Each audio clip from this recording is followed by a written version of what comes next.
Wouldn't you agree?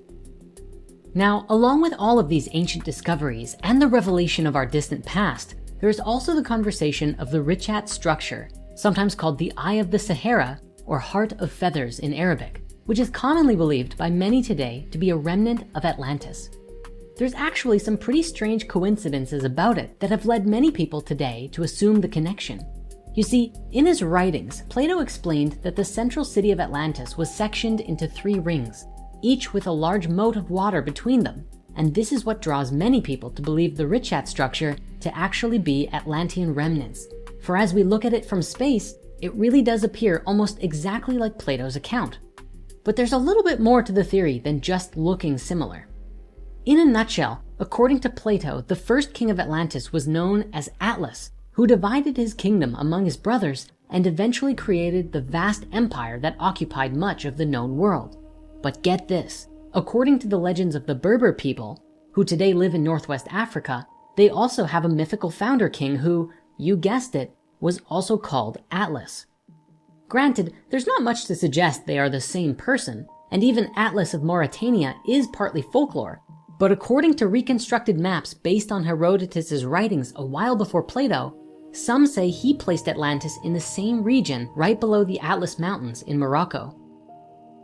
Now, it's worth pointing out that C14 dating places the Eye of the Sahara between 400 and 40 million years old, so it's way older than anything we've come across so far, and current research suggests that it's just one of those weird geological changes brought about by the separation of Pangaea.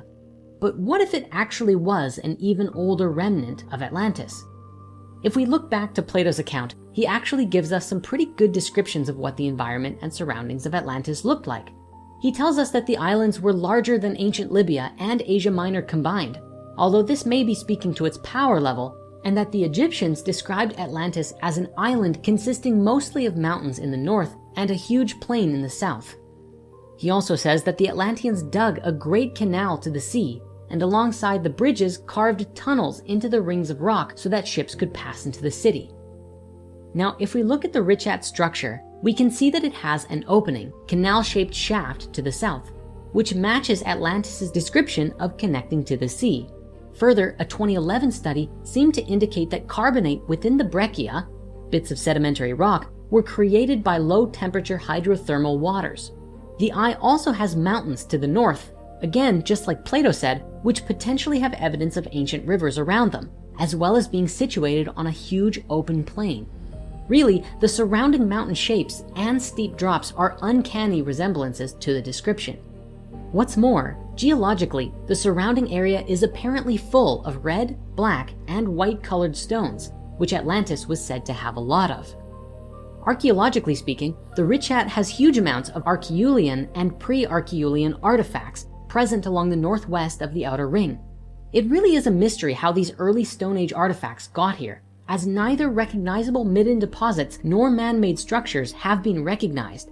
But the current theory suggests that the area was either used for only short-term hunting and stone tool manufacturing, or the artifacts got diffused and moved there by different glacial cycles.